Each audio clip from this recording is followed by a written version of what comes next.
Me los bendiga, mis queridos hermanos. Les saludo en el poderoso nombre de nuestro Señor Jesucristo. Es un gozo de poder saludarles y asimismo desearles que sigamos siempre adelante en el camino del Señor, aprovechando a lo máximo el tiempo que nuestro Dios todavía nos sigue regalando. Gloria al Señor. En esta oportunidad quiero compartirles la palabra de Dios en el libro de Joel, capítulo 2, el verso 28. Joel capítulo 2, el versículo 28. Dice así la palabra del Señor en el nombre de Jesús. Y después de esto derramaré mi espíritu sobre toda carne, y profetizarán vuestros hijos y vuestras hijas. Vuestros ancianos soñarán sueños, y vuestros jóvenes verán visiones.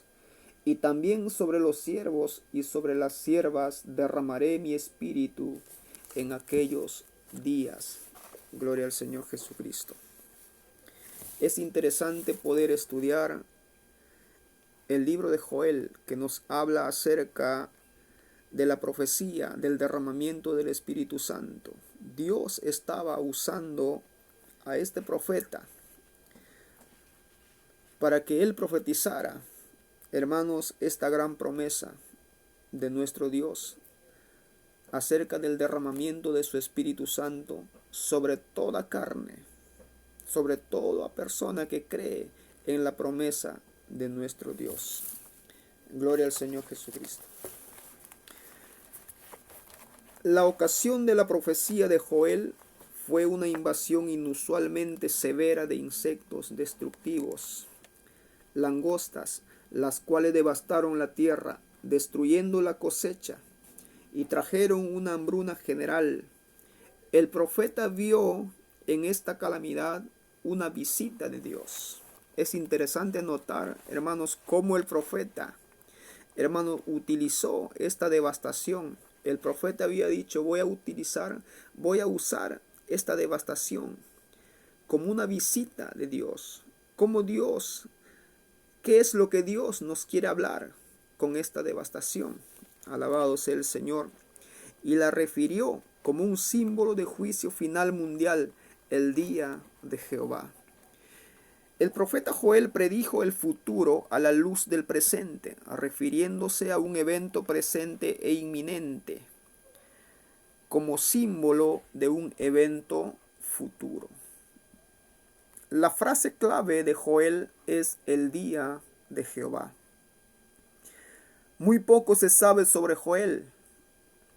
Algunos eruditos creen que él profetizó durante el tiempo de Joás, rey de Israel, en el libro de Segunda de Reyes, capítulo 12. El día de Jehová previsto como inmediato. El libro de Joel empieza con una devastación de langostas. Este era una plaga literal. Sí había ocurrido esta plaga. Una de las que frecuentemente dejaba en su paso millones de insectos muertos y descompuestos, causando así pestilencia y muerte en el pueblo. Aunque esta fue una invasión real, había también una aplicación tanto espiritual como literal.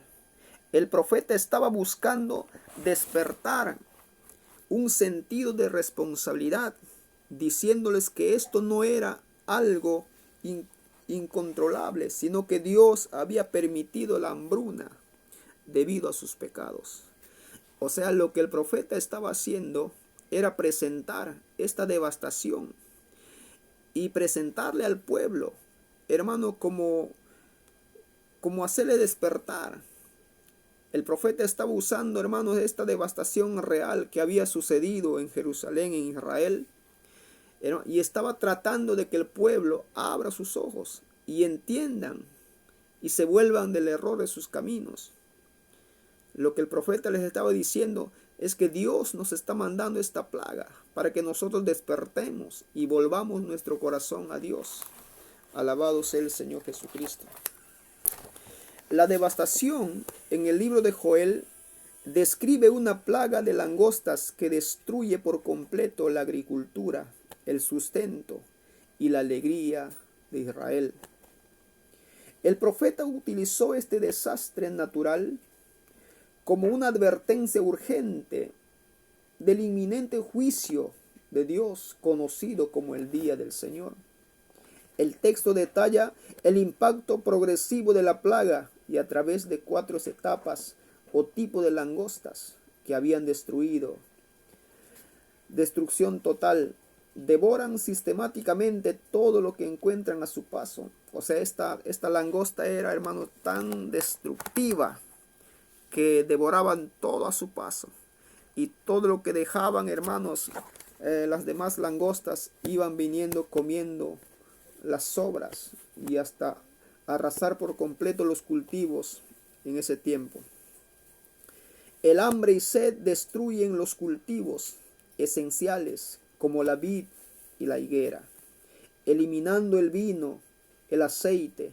Esto provoca una sequía extrema que afecta incluso a los animales. El daño agrícola es tan severo que se suspenden las ofrendas y las libaciones en el templo. Ya no había grano, no había fruto. O sea, esta devastación era tan severa, tanto que había, hermanos, afectado también, hermanos, las ofrendas en el templo, las libaciones, porque ya no había grano, no habían fruto. Hermano, era una devastación completa. Gloria al Señor Jesucristo. Históricamente se interpreta como un evento real que simboliza el juicio de Dios por el pecado del pueblo. Joel convoca al arrepentimiento nacional, al ayuno y a la oración para evitar el castigo de Dios. El profeta Joel dice, hermanos, salga de su cámara el novio y de su tálamo la novia. Vengan, dice los ancianos, convocad asamblea, hagamos asamblea, convoquemos asamblea, ayuno, convoquemos a todos los niños, a los que maman, vengan todos, vamos a implorar el favor del Señor, vamos a pedir perdón a Dios, regresemos nuestro corazón, volvámonos a Dios. El profeta hace un llamado al arrepentimiento. A pesar del juicio, el libro incluye las promesas de Dios de restaurar los años que las langostas habían devorado y un futuro derramamiento de su Santo Espíritu.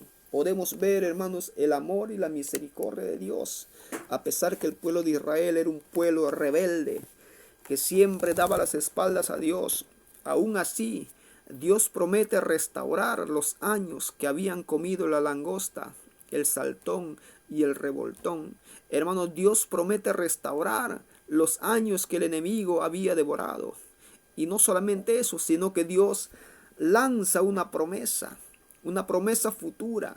Hermanos, Dios dice, después de esto, derramaré de mi espíritu sobre toda carne. Entonces Dios hace una promesa tan grande en el libro de Joel. Ahora cuando nosotros regresamos, cuando nosotros nos vamos al Nuevo Testamento, cuando llegamos al libro de los Hechos, capítulo 2, gloria al Señor, podemos ver el cumplimiento de esta profecía. Cuando nosotros abrimos nuestra Biblia en el libro de los Hechos, capítulo 1, el versículo 8, Dios hace, hermanos, una promesa. Nuestro Señor Jesucristo dice, pero recibiréis poder cuando haya venido sobre vosotros el Espíritu Santo, y me seréis testigos en Jerusalén, en Judea, en Samaria y hasta lo último de la tierra. Alabado sea el Señor Jesucristo. ¿Cuál es el término más importante en este versículo? El versículo que dice, hermanos, Hechos 1:8, pero recibiréis poder cuando haya venido sobre vosotros el Espíritu Santo. ¿Cuál es el término más importante en este versículo? Es la primera palabra que encontramos, la palabra pero. Gloria al Señor.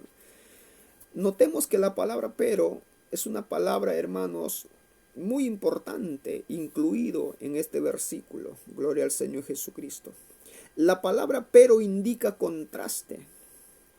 Alabado sea el Señor. Los contrastes siempre son importantes en las Escrituras. esto indica un cambio de dirección. Alabado sea el Señor.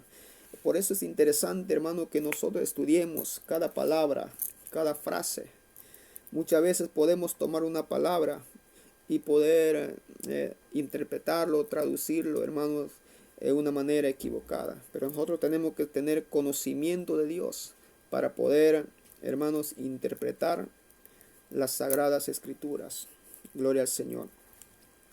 Cuando nosotros encontramos la palabra pero, esta palabra pero me obliga a regresar al capítulo anterior o al versículo anterior para ver qué es lo que estaba sucediendo. ¿Cuál es el contexto de este versículo? Gloria al Señor. Al regresar a los versículos anteriores, por ejemplo, si nosotros estamos en Hechos 1:8, cuando encontramos la palabra pero, esta palabra me obliga automáticamente a regresar al capítulo anterior o al versículo anterior para conocer el contexto de la escritura. Y ahí recién vamos a entender qué es lo que el verso nos quiere decir. Gloria al Señor. Alabado sea el Señor Jesucristo. Al regresar a los versículos anteriores, este es otro aspecto crucial del estudio bíblico, al cual regresaremos. Nosotros nunca queremos estudiar algo de forma aislada, sino siempre en relación a algo más. Permitámonos regresar al capítulo anterior y tomar el contexto. Gloria al Señor. El libro de los Hechos, capítulo 1, comienza mencionando esta palabra. En el primer tratado. Amén. Cuando nosotros abrimos nuestra Biblia en Hechos 1, el primer capítulo de Hechos, encontramos la primera palabra o la primera frase, hermano, con el cual comienza el libro, es la palabra en el primer tratado, el cual se refiere al Evangelio de Lucas. Así que descubrimos que el mismo autor Lucas escribió 2 libros. Tenemos que entender, hermano, que el mismo autor de Hechos también es el autor de Lucas. ¿Y quién es el autor de Hechos? Es Lucas el médico. Gloria al Señor. Entonces, cuando nosotros abrimos Hechos 1, encontramos la palabra en el primer tratado o Teófilo. Lucas estaba escribiendo el libro de los Hechos a Teófilo. Por eso le dice que en el primer tratado había hablado de las cosas que Jesús comenzó a hacer y a enseñar hasta el día en que fue recibido arriba. Entonces, Lucas le está diciendo a Teófilo que en el primer tratado o en su primer libro que él había escrito, le habla acerca de las cosas que Jesús comenzó a hacer. Entonces esto nos da a entender que Lucas es el autor del libro de Hechos y es el autor del libro de Lucas.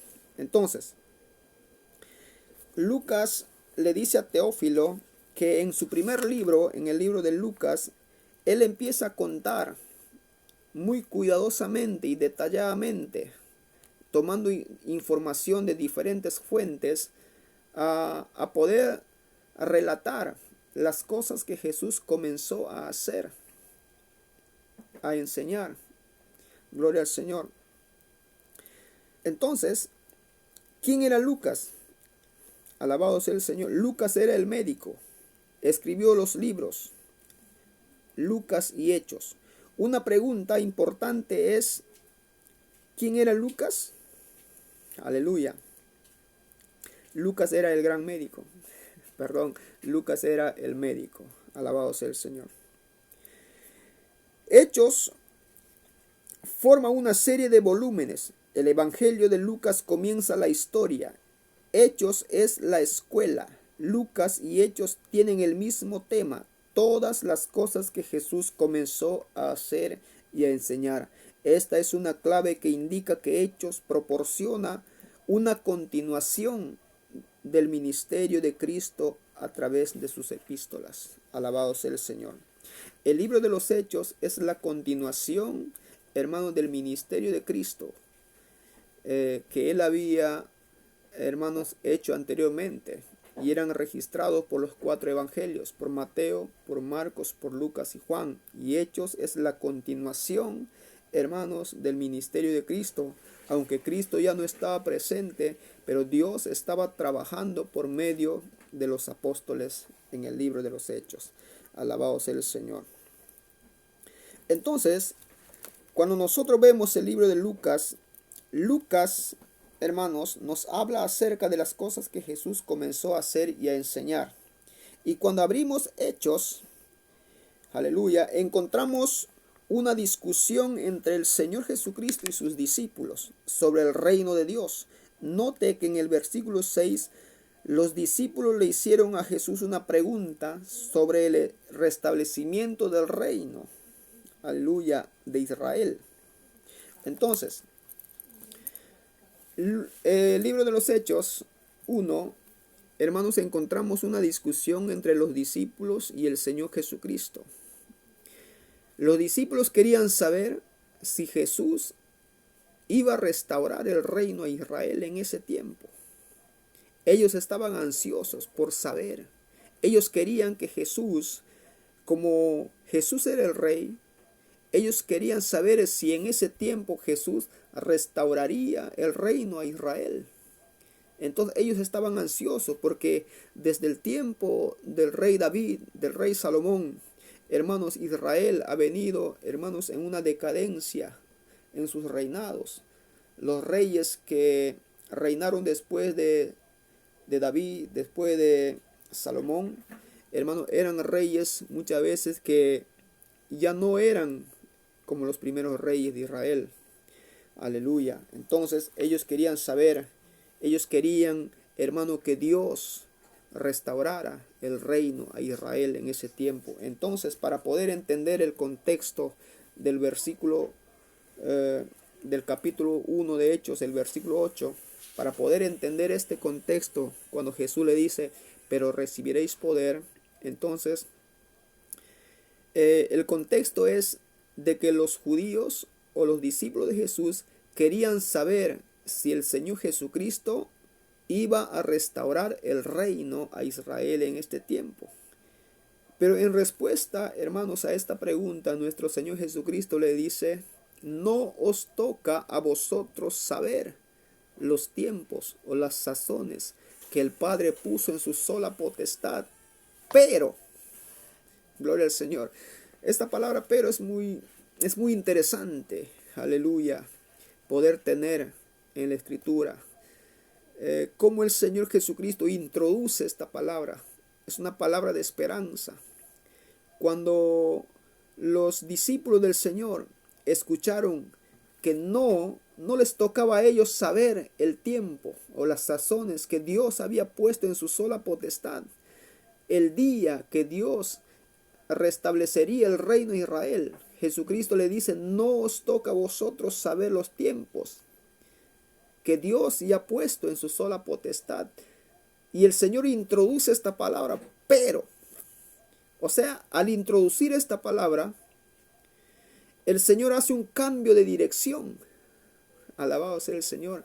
El Señor les hace un cambio de dirección y le dice, pero recibiréis poder cuando haya venido sobre vosotros el Espíritu Santo, y me seréis testigos en Jerusalén, en Samaria, en toda Judea y hasta lo último de la tierra.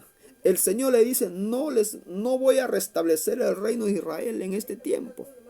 No les toca a ustedes saber. En otras palabras, Dios no va a restablecer el reino en este tiempo, pero recibirán algo mejor. Pero tendrán algo mejor. El Señor Jesucristo dice, pero recibiréis poder cuando haya venido sobre vosotros el Espíritu Santo, y me seréis testigos en Jerusalén, en toda Judea, en Samaria y hasta lo último de la tierra. Y cuando llegamos al capítulo 2, aleluya, es muy hermoso, es muy interesante poder llegar al capítulo 2 del libro de los Hechos. El capítulo 2 del libro de los Hechos comienza cuando llegó el día de Pentecostés. Oh Santo Dios de la gloria. Oh Santo Dios. Santo Dios. Alabado sea tu nombre. Cuando llegó el día de Pentecostés, mi corazón se alegra, mi corazón se conmueve cuando escucho esta palabra. Al poder pronunciar esta palabra, cuando llegó el día de Pentecostés. La Biblia dice, estaban todos unánimes juntos, porque nuestro Señor Jesucristo